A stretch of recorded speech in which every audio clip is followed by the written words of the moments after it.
E aí pessoal, como é que vocês estão? Nós estamos aí nesse novo formato aqui no nosso canal, vídeos mais estilo vlog, né? E eu queria fazer um vlog especial aqui, começar aqui um caminhar com vocês aí. Ainda vou resolver ainda se vai ser semanalmente ou quinzenalmente, mas eu quero fazer com vocês um vlog de leitura. Vlog de leitura. Eu sempre estou postando nas minhas redes sociais, para vocês que não me acompanham lá no Instagram, né? Eu vou até deixar aqui para vocês o meu endereço de Instagram. Também tem um endereço de Instagram lá do Palavra Viva, né? E vocês podem estar acompanhando lá. E eu geralmente eu posto alguma coisa ou outra sobre a questão de leitura, eu acho muito relevante. E eu queria aproveitar essa oportunidade, que é uma coisa que eu faço diariamente, é um hábito já, e aproveitar e compartilhar com vocês algumas leituras que eu tenho feito e algumas coisas que têm sido relevantes. Então, sigam aí comigo nesse vlog de leitura. Como é que a gente pode lidar com isso? Ver um vídeo de vocês dois, assim, esse tempo nosso maluco que a gente está vivendo?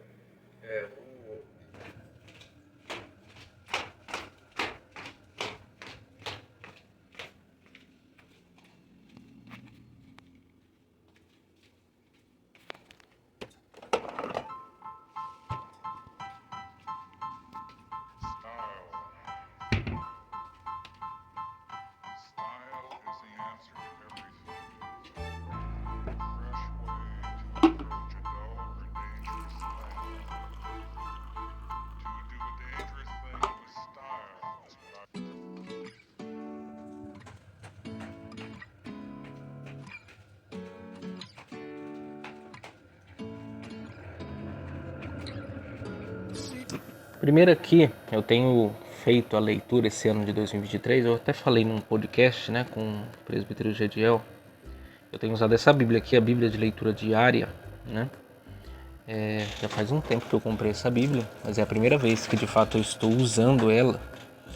E hoje é o dia 18 de fevereiro, eu estou no dia 55.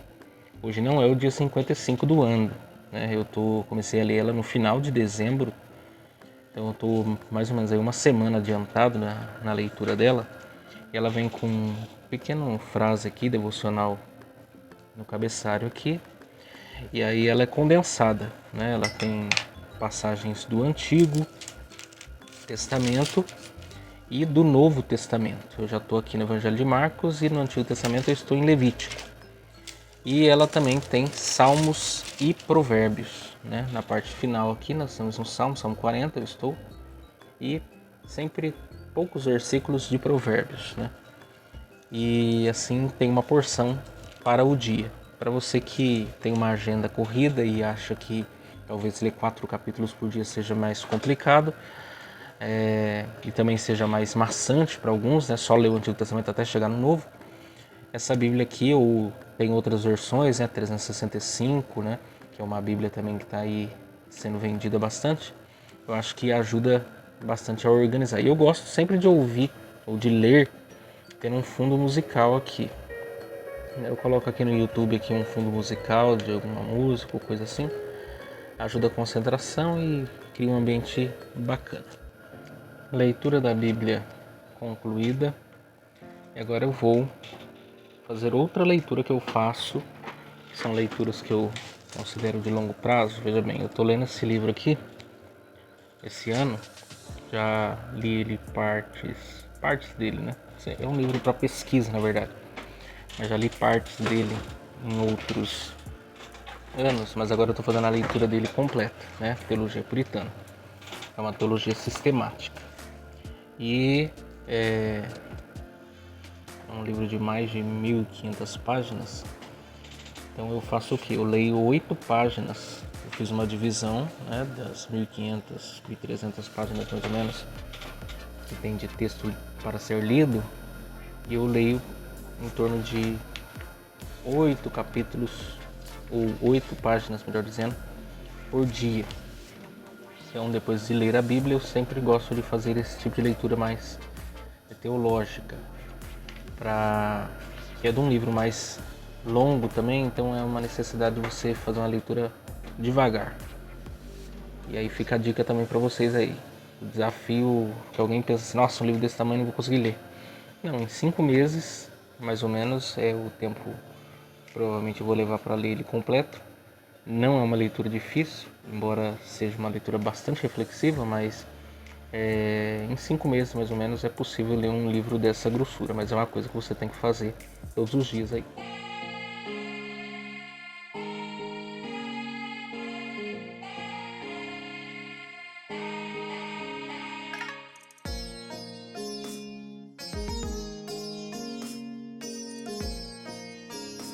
Hoje, nesse vlog de leitura, eu quero apresentar para vocês aqui esse livro, Respostas à Oração de George Mueller, ou George Miller, como alguns também se referem.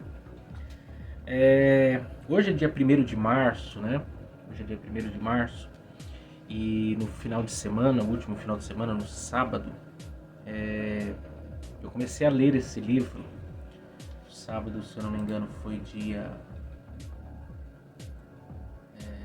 25, sábado, dia 25 de fevereiro, eu ganhei esse livro aqui, né, de aniversário do meu amigo Ayrton Mendonça, e que eu havia pedido para ele havia me perguntado o que eu gostaria de ganhar, e eu falei desse livro, que eu ouvi alguém falar sobre as 50.000 orações respondidas de George Miller.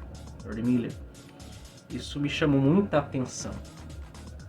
E aí eu fui fazer uma pesquisa sobre a vida desse, que é chamado Apóstolo da Fé, segundo Orlando Boyer, no seu livro Heróis da Fé.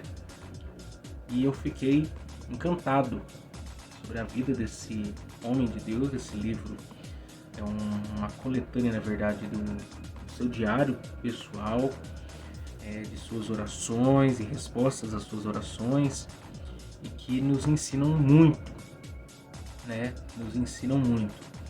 Esse George Miller, ele nasceu em 1805 e veio a falecer em 1898, ou seja, viveu 93 anos. Nasceu na Inglaterra, né? Nasceu na Alemanha, mas foi criado na Inglaterra. Seus pais não eram crentes, mas depois ele veio a se converter, estudar teologia para ser pastor, embora naquele momento ele não era convertido ainda de fato, mas havia toda uma situação cômoda naqueles tempos para ser pastor, ser bem remunerado, era um plano de carreira bom, como na época medieval era para os clérigos, né? As pessoas que ocupavam posições na igreja tinham uma vida feita, vamos assim dizer, uma vida tranquila e sossegada. Naqueles dias também, na Inglaterra, no quesito protestante, também tinha isso. Mas aos 20 anos de idade, depois de ele participar de uma reunião de oração, ele foi impactado. E ali começa um novo capítulo na vida dele.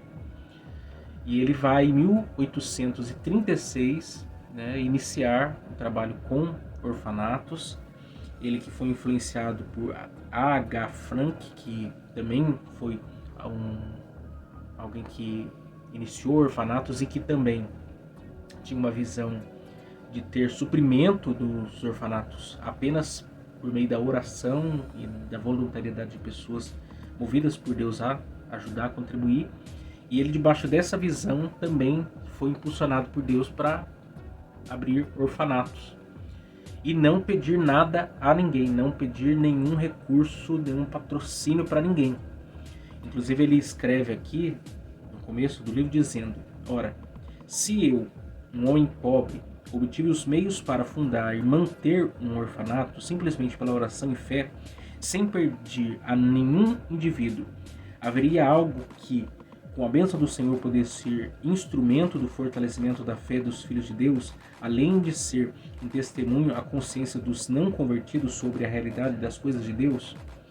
Porque ele diz ainda mais para frente: eu também ansiava, em especial, por ser usado por Deus para instruir os queridos órfãos no temor do Senhor, mas ainda assim, o primeiro e principal objetivo do trabalho era e ainda é que Deus pudesse ser engrandecido pelo fato de que os órfãos, sob meu cuidado, têm provisão de tudo o que precisam apenas pela oração e pela fé, sem que eu ou meus colegas trabalhadores façam pedido algum a ninguém.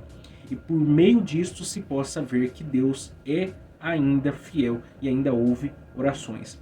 Porque ele fez um compromisso com Deus, que ele fundaria um orfanato e ele não pediria a ninguém recurso para manter o orfanato, apenas oraria a Deus e Deus traria os recursos para que ele sustentasse as crianças, trouxesse as provisões para as crianças. E de fato isso aconteceu. Ele funda, né, o orfanato em 1836, falece em 1898, são ao todo 62 anos, se eu não estou enganado, mais ou menos, que o orfanato estava sob a liderança dele, né, e foram vários orfanatos fundados por ele. Ele alimentava, em média por dia, 2.000 crianças, sustentava 189 missionários, além de produzir cerca de 4.000 literaturas a serem distribuídas, entre elas bíblias, panfletos e etc. E além de sustentar também 100 escolas que davam um total de 9.000 alunos. 9.000 alunos. E tudo isso era mantido pela providência de Deus, pela provisão de Deus, sem ele pedir ajuda a ninguém. Sempre Deus proveu o necessário para as suas necessidades.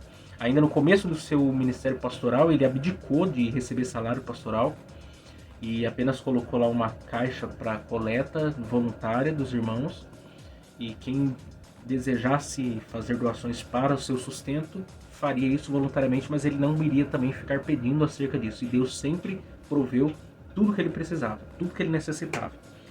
E não é à toa que ele é chamado, é considerado o apóstolo da fé.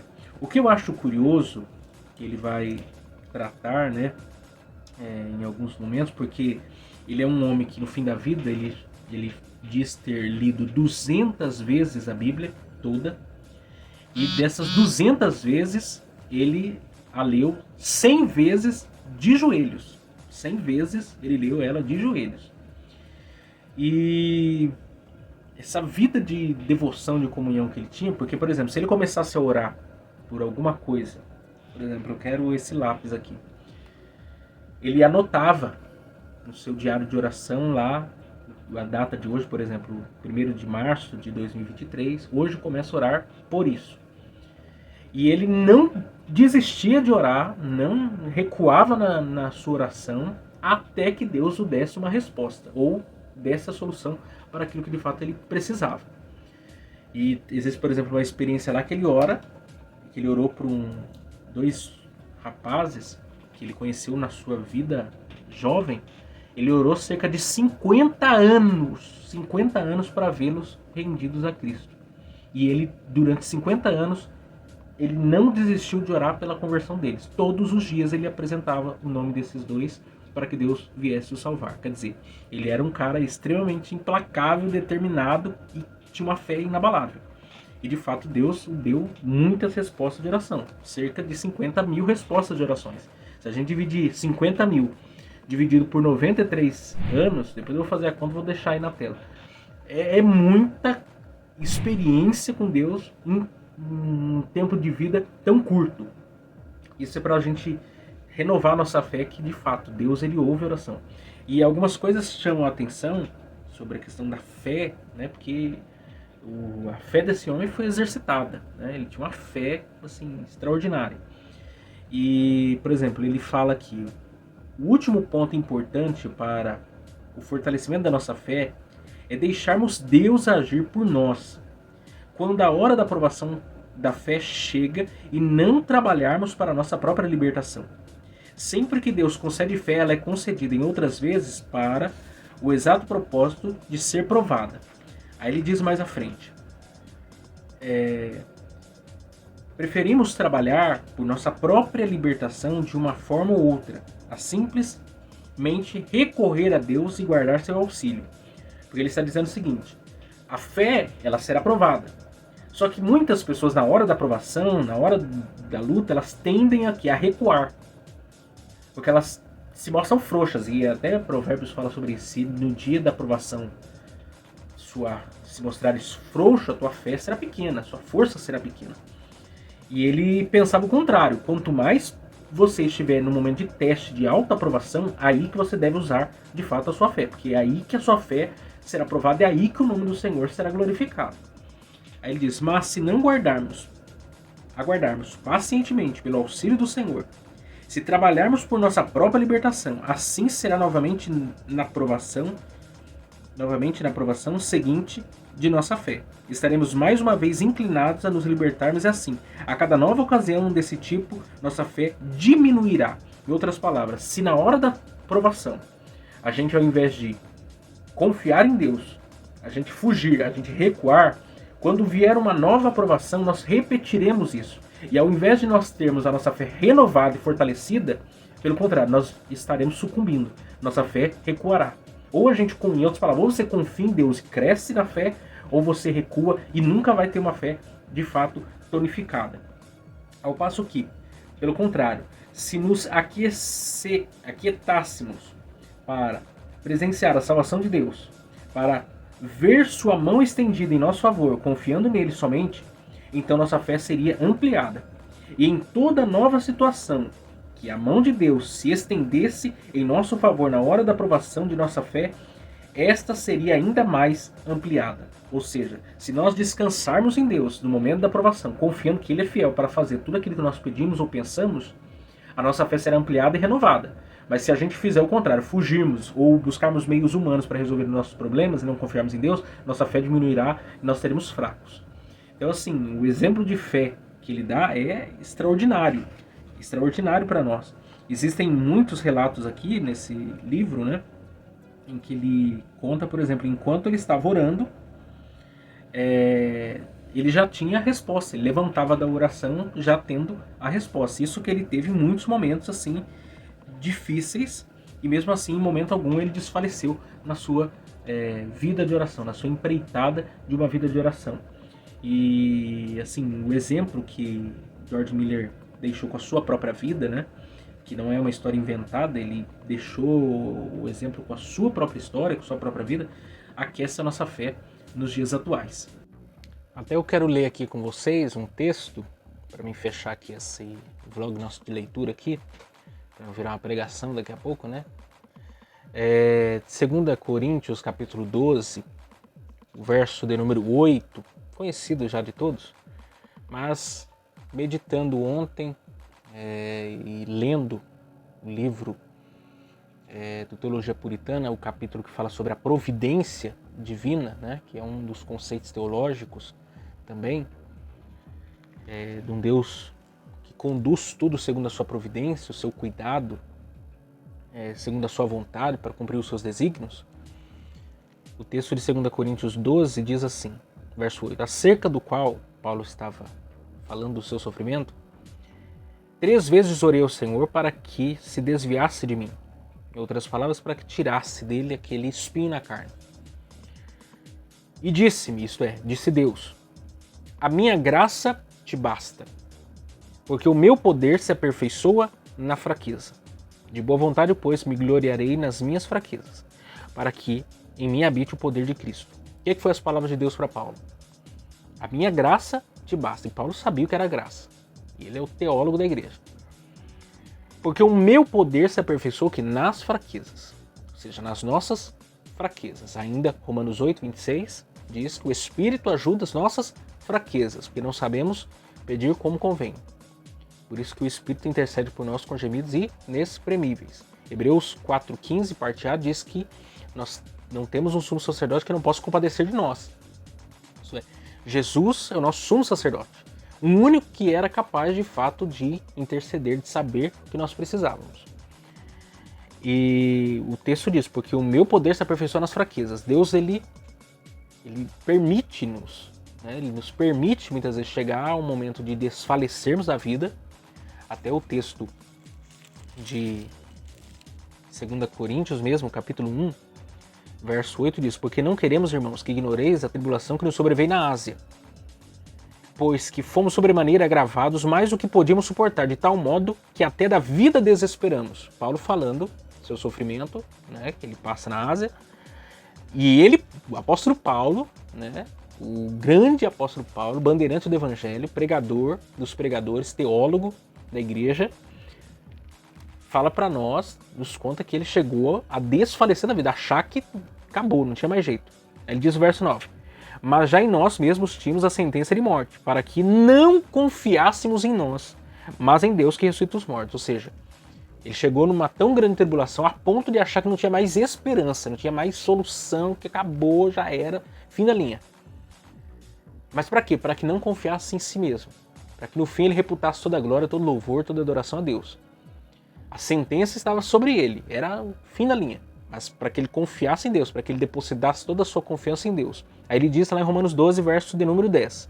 Uma vez que ele entendeu que o poder de Deus se aperfeiçoa na fraqueza. Que é quando a gente entende que a gente é fraco, que a gente é forte. Aí ele diz: pelo que sinto prazer. Parece uma contradição, né? Como que alguém sente prazer no sofrimento? Ou sente prazer nas tribulações? Ou sente prazer nas injúrias, nas angústias? Paulo ainda diz em Romanos 5 que nós nos gloriamos na tribulação. Quem se gloria em tribulação? Parece uma loucura, né? Mas ele diz: pelo que sinto prazer nas fraquezas, nas injúrias, nas necessidades, nas perseguições, nas angústias, por amor de Cristo. Porque quando estou fraco, então sou forte. Em outras palavras, quando eu sei que eu não tenho força e de mim mesmo eu não posso fazer nada, é que eu deposito toda a minha confiança em Deus, sabendo que o poder dele se manifestará sobre a minha vida. Isso é fé. Isso é viver pela fé. Isso é caminhar pela perspectiva espiritual, confiando que Deus ele é poderoso para fazer muito mais daquilo que pedimos de fato ou pensamos. E eu penso que esse é o coração que a gente tem que ter. A nossa fé tem que ser dessa magnitude, dessa grandeza. Alguém olha para os problemas da vida, as adversidades, pensa: vou desistir, vou jogar a toalha. Não, é agora, no momento da maior angústia, provação, que a gente tem que depositar maior confiança em Deus. Ele resolvendo ou não o nosso problema, mas sabendo que o melhor ele tem para nós. Só que muitas das coisas que nós não vivemos ou deixamos de viver é por incredulidade. Não é porque Deus não quer fazer, porque a gente é incrédulo. Se a gente não pede, a gente também não recebe. Se a gente não busca, a gente também não encontra. Mas quem pede, recebe. Quem busca, encontra. Então, se nós realmente depositarmos a nossa fé, e aí eu desafio você, porque de acordo com George Miller, não existe nada que você não possa apresentar a um Deus que é o Todo-Poderoso. E que, segundo a sua vontade, ele pode fazer todas as coisas. Se você orar e confiar firmemente que ele pode resolver e responder sua oração com fé e confiança total nele, nada é impossível. Só que todo dia você tem que estar lá, como a viúva, né, da parábola lá, da viúva, o juiz iníquo, ela todo dia importunava o juiz. Até que o juiz um dia se compadeceu dela. Sendo um homem ímpio, que não temia a Deus nem os homens, ele fez favor a ela. Agora imagine nós que servimos o justo juiz, reto, santo, perfeito, e nos trata como filhos. Se nós o importunarmos, porque ele não se sente importunado, ao nós o importunarmos,